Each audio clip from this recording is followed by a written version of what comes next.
Hello friends, आज हम देखेंगे कंपोनेंट्स ऑफ डीएनए। इसके पहले जो वीडियो हुआ उसमें हमने देखा कि कैसे डीएनए सराउंड होता है हिस्टोन प्रोटीन के अराउंड। फिर हमने देखा कि जनरल स्ट्रक्चर हमने डीएनए का देखा। हमारा जो डीएनए होता है ह्यूमन बीइंग का वो बी टाइप का होता है और उसमें 10 नाइट्रोजन बेसेस होते हैं। आज हम देखेंगे कंपोनेंट्स ऑफ डीएनए। तो बेसिकली कंपोनेंट्स कितने होते हैं? तो डीएनए के कंपोनेंट्स बेसिकली 3 होते हैं। तो फर्स्ट जो है वो है शुगर, हम बोलेंगे शुगर। तो शुगर कैसी होती है?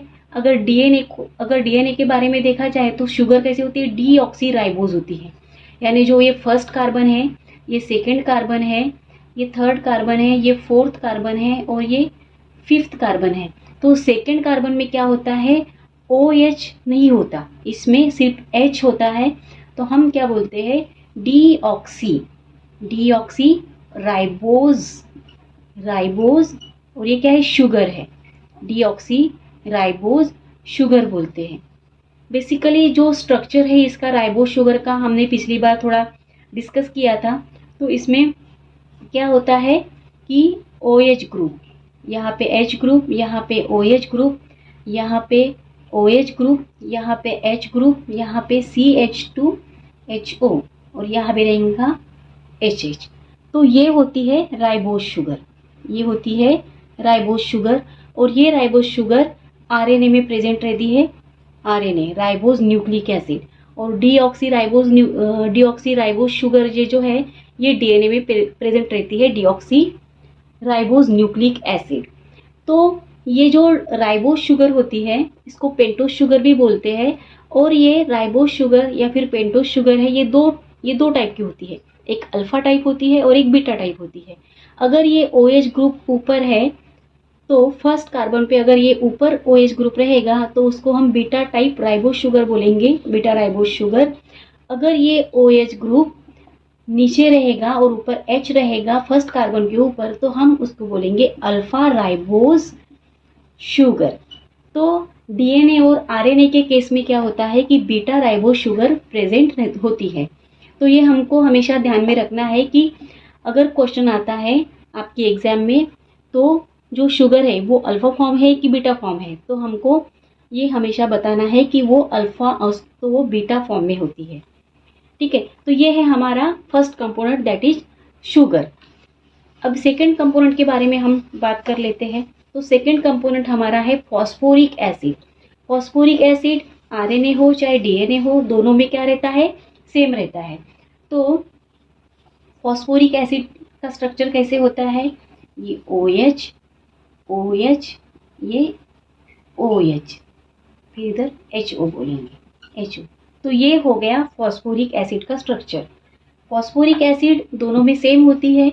अब थर्ड हम देखेंगे क्या? थर्ड हम देखेंगे दैट इज नाइट्रोजन बेस।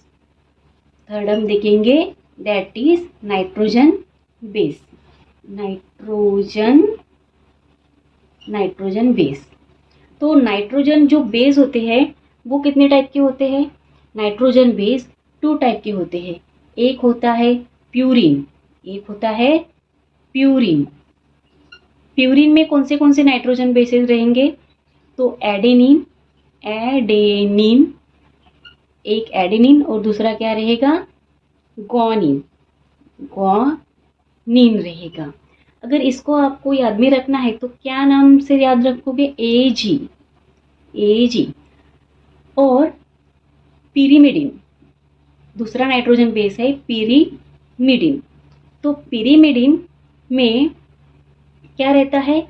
आप कट ये शब्द ध्यान में रख सकते हो, cut, C cytosine, U for uracil और T फॉर थाइमिन। तो ये हो गए nitrogen bases that is purine and pyrimidine. Nomenclature जानने से पहले हम न्यूक्लियोटाइड एंड न्यूक्लियोसाइड ये क्या होता है वो देखेंगे।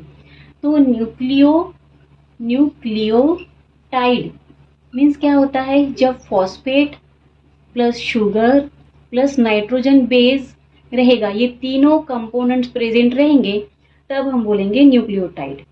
न्यूक्लियोसाइड में क्या बोलेंगे? न्यूक्लियोसाइड। न्यूक्लियोसाइड में क्या होता है, ओनली शुगर और नाइट्रोजन बेस प्रेजेंट रहता है, sugar and nitrogen base present रहता है, उसको हम बोलेंगे न्यूक्लियोसाइड। तो अगर इसको हमको याद में रखना है तो कैसे रखेंगे, न्यूक्लियोटाइड, टाइड मीन्स क्या होता है, पकड़ के रखना।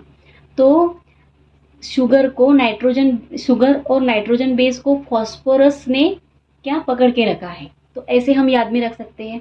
और न्यूक्लियोसाइड, साइड में शुगर और नाइट्रोजन बेस ने फॉस्फोरस को क्या कर दिया, साइड में कर दिया, मीन्स निकाल दिया। तो ऐसे आप ट्रिक यूज कर सकते हैं याद रखने के लिए। तो इसके बाद हम नॉमेनक्लेचर देखेंगे न्यूक्लियोटाइड एंड न्यूक्लियोसाइड का। तो नाइट्रोजन बेस जो है हमारे एडेनिन, तो एडेनिन का जो नॉमेनक्लेचर है न्यूक्लियोसाइड की केस में तो क्या रहेगा, न्यूक्लियोसाइड है, यहाँ पे हम लिखेंगे न्यूक्लियोसाइड। तो न्यूक्लियोसाइड के केस में इसका क्या नाम रहेगा, एडेनिन का एडेनोसिन रहेगा, एडेनोसिन। अगर ये हो गया आरएनए की केस में, ये हो गया आरएनए की केस में। अगर डीएनए की केस में अगर इसका नाम हम बोलेंगे न्यूक्लियोसाइड की केस में तो क्या होगा, डीऑक्सी, क्या होगा, deoxy adenosine, deoxy adenosine DNA की केस में है। अगर ये है न्यूक्लियोसाइड के टर्म में। अगर न्यूक्लियोटाइड के टर्म में अगर हम देखें, न्यूक्लियोटाइड की टर्म में अगर हम इसका नाम देखें तो टाइड में क्या हो रहा है, फॉस्फेट ग्रुप ऐड हो रहा है, means sugar, phosphate and nitrogen base. यहाँ पे क्या रहता है, सिर्फ यहाँ पे रहता है शुगर प्लस क्या रहता है, यहाँ पे शुगर और क्या रहता है, नाइट्रोजन बेस रहता है। कहाँ पे, न्यूक्लियोसाइड में। न्यूक्लियोटाइड में क्या रहता है, sugar, nitrogen base plus phosphate रहता है। तो यहाँ पे क्या नाम हो जाएगा, एडेनोसिन मोनोफॉस्फेट,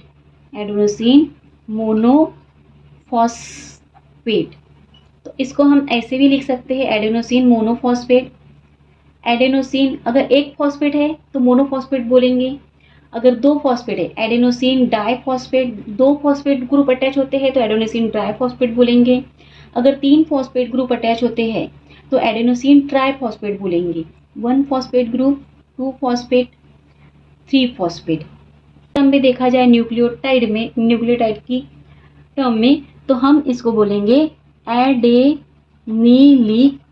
एडेनिलिक एसिड बोलेंगे। ये हो गया आरएनए की केस में।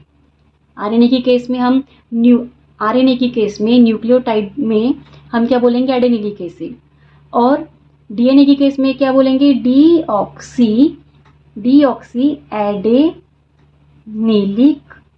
एसिड बोलेंगे, deoxy adenylic acid in case of DNA में। हम सेकेंड जो स्ट्रक्चर है दैट इज एडेनिन के बाद हम गुआनिन को देखने वाले थे, लेकिन उसके पहले एक टर्म जो है वो मैं आपकी क्लियर कर देती हूँ, that is structure of adenosine monophosphate, diphosphate, triphosphate. तो हम पहले स्ट्रक्चर देखेंगे, उसके बाद में आपको अच्छे से समझ में आएगा। तो ये है हमारा क्या है, शुगर है, ये क्या है, राइबोस शुगर है।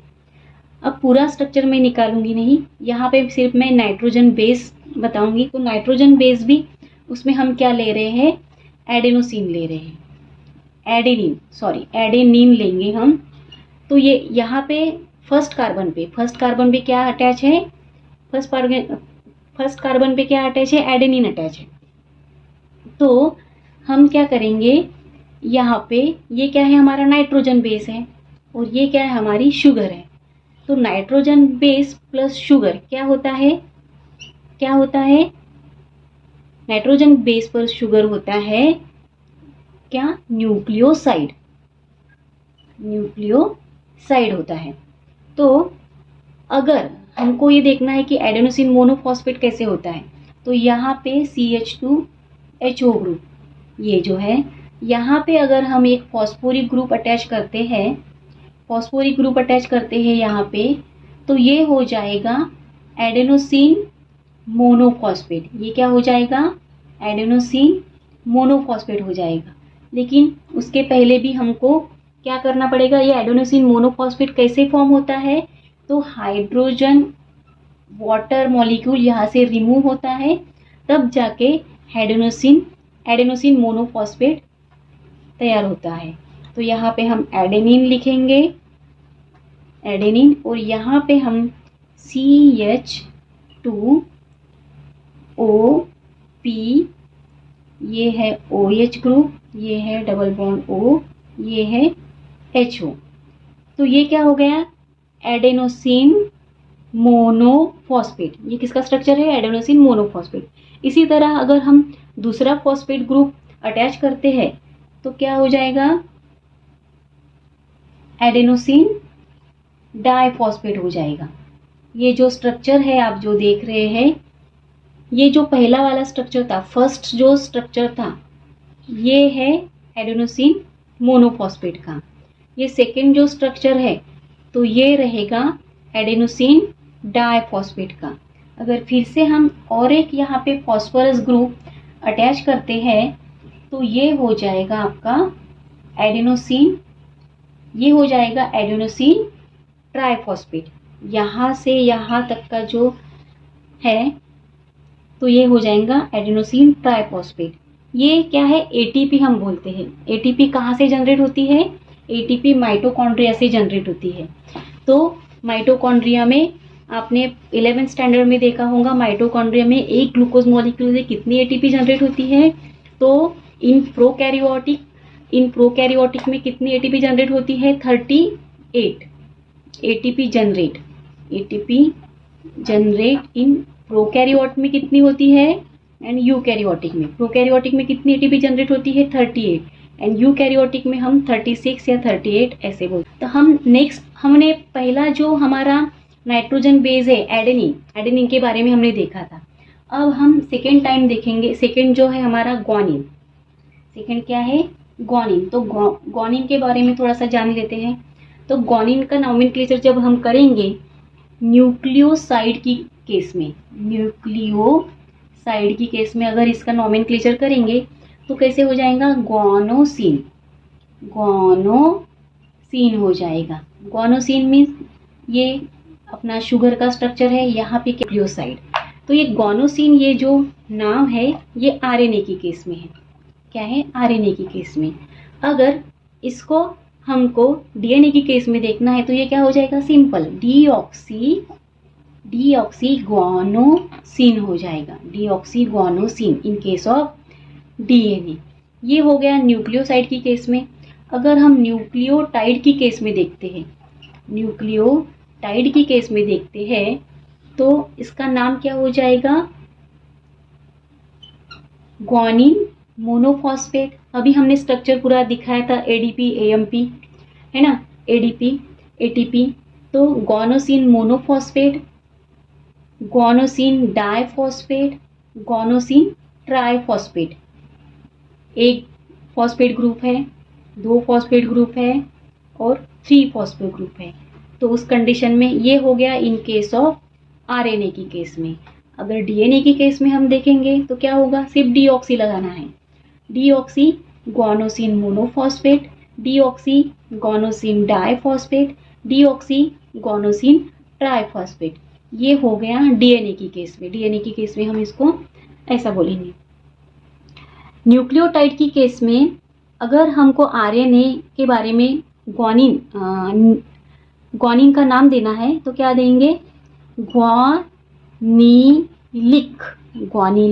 एसिड। और डीएनए की केस में क्या देंगे? डीऑक्सीग्वानिलिक एसिड। अभी ये हो गया ग्वानिन के बारे में। अब हम सेम साइटोसिन के बारे में देखेंगे। साइटोसिन में क्या होता है? साइटोसिन में न्यूक्लियोसाइड की केस में देखेंगे। न्यूक्लियोसाइड की केस में देखेंगे तो क्या बोलेंगे हम? साइटिडीन बोलेंगे। अगर ये है आरएनए की केस में डीएनए के केस में वो देखेंगे तो क्या बोलेंगे, डीऑक्सीसाइटिडीन, डीऑक्सीसाइटिडीन बोलेंगे। ये हो गया डीएनए के केस में। न्यूक्लियोटाइड के बारे में अगर हम देखते हैं, न्यूक्लियोटाइड के बारे में हम देखते हैं तो साइटोसिन में क्या हो जाएगा, cytidine monophosphate, cytidine diphosphate, cytidine triphosphate, और यहाँ पे 1 फॉस्फेट रहेगा, यहाँ पे 2, यहाँ पे 3 फॉस्फेट रहेगा। और ये होगी कंडीशन किसके, आरएनए में, आरएनए के कंडीशन में ऐसे नाम रहेंगे। और डीएनए के कंडीशन में क्या रहेगा, सिर्फ डीऑक्सी रहेगा। क्या रहेगा, deoxy CMP, deoxy CDP, deoxy CTP, cytidine triphosphate. ये होगा डीएनए की केस में। अगर हम न्यूक्लियोटाइड की केस में अगर साइटोसिन को नाम देते हैं तो क्या होगा, साइटिडिलिक एसिड। ये हो गया आरएनए की केस में। अगर डीएनए की केस में नाम देते हैं तो क्या हो जाएगा, डीऑक्सी साइटिडिलिक एसिड। तो ये हो गया साइटोसिन। नेक्स्ट हम देखते हैं क्या है, अब क्या बचा है हमारा, एडेनिन हो गया, थाइमिन हो गया, साइटोसिन हो गया। अब है नेक्स्ट हमारा दैट इज क्या, थाइमिन बचा है और यूरेसिल बचा है। तो थाइमिन जो है वो ओनली डीएनए में प्रेजेंट रहता है। जो थाइमिन है, थाइमिन वो कहाँ पे प्रेजेंट रहता है, ओनली डीएनए में प्रेजेंट रहता है। तो न्यूक्लियोसाइड की केस में, न्यूक्लियोसाइड की केस में अगर हम इसको देखते हैं तो क्या बोलेंगे, डीऑक्सीथाइमिडीन बोलेंगे। अगर ये न्यूक्लियोटाइड की केस में है, न्यूक्लियोटाइड की केस में है तो क्या बोलेंगे, थाइमिन मोनोफॉस्फेट, डीऑक्सीथाइमिन डाइफॉस्फेट, डीऑक्सीथाइमिन ट्राइफॉस्फेट, ये बोलेंगे क्योंकि ये डीएनए में प्रेजेंट रहता है, आरएनए में प्रेजेंट नहीं रहता। और इसका अगर हम नाम देखें न्यूक्लियोटाइड की केस में, डीऑक्सीथाइमिडिलिक एसिड, डीऑक्सीथाइमिडिलिक एसिड नाम रहेगा। अभी ये फोर्थ था। अभी फिफ्थ हम देखेंगे तो फिफ्थ में क्या है, यूरेसिल। यूरेसिल, और यूरेसिल ये किस में रहता है, ओनली आरएनए में रहता है। तो आरएनए की केस में अगर न्यूक्लियोसाइड है तो क्या रहेगा, यूरिडिन, यूरिडिन रहेगा, यूरिडिन रहेगा। और अगर इसको न्यूक्लियोटाइड की केस में देखते हैं तो क्या रहेगा, न्यूक्लियोटाइड की केस में रहेगा uridine monophosphate, uridine diphosphate, uridine triphosphate रहेगा। और इसको अगर हम न्यूक्लियोटाइड की केस में हम यूरेसिल को नाम क्या देंगे, तो यूरिडिलिक एसिड ये नाम देंगे। तो ये हो गए हमारे कंपोनेंट्स ऑफ डीएनए। उसमें हमने क्या देखा, शुरू में हमने देखा कि शुगर कैसी होती है, डीऑक्सी और oxy, deoxy ribose sugar and ribose sugar. तो उसमें डीऑक्सी राइबोस शुगर में क्या होता है कि सेकेंड कार्बन जो होता है वहाँ पे डिफरेंस आता है। वहाँ पे OH की जगह वहाँ पे क्या होता है, ओनली H प्रेजेंट रहता है इन case of what, in case of DNA. और आरएनए में क्या होता है कि O and second position carbon की सेकेंड कार्बन पे, शुगर की सेकेंड कार्बन पे OH ग्रुप प्रेजेंट रहता है। और सेकंड हमने क्या देखा, फॉस्फोरिक ग्रुप जो देखा, फॉस्फोरिक एसिड आरएनए हो या चाहे डीएनए हो, दोनों में प्रेजेंट रहता है। और थर्ड हमने देखा क्या कि नाइट्रोजन बेसिस। तो नाइट्रोजन बेसिस हमने क्या देखे, nitrogen bases that is purine and pyrimidine देखे। प्यूरिन में एजी रहता है, adenine and guanine, and pyrimidine में एंड यूरेसिल। एंड हमने और क्या देखा कि उनके नॉमेनक्लेचर देखे हमने। नॉमेनक्लेचर में क्या देखा कि न्यूक्लियोसाइड है और न्यूक्लियोटाइड है। तो न्यूक्लियोसाइड में क्या रहेगा, साइड बोलो तो हमने फॉस्फोरिक ग्रुप को साइड में कर दिया।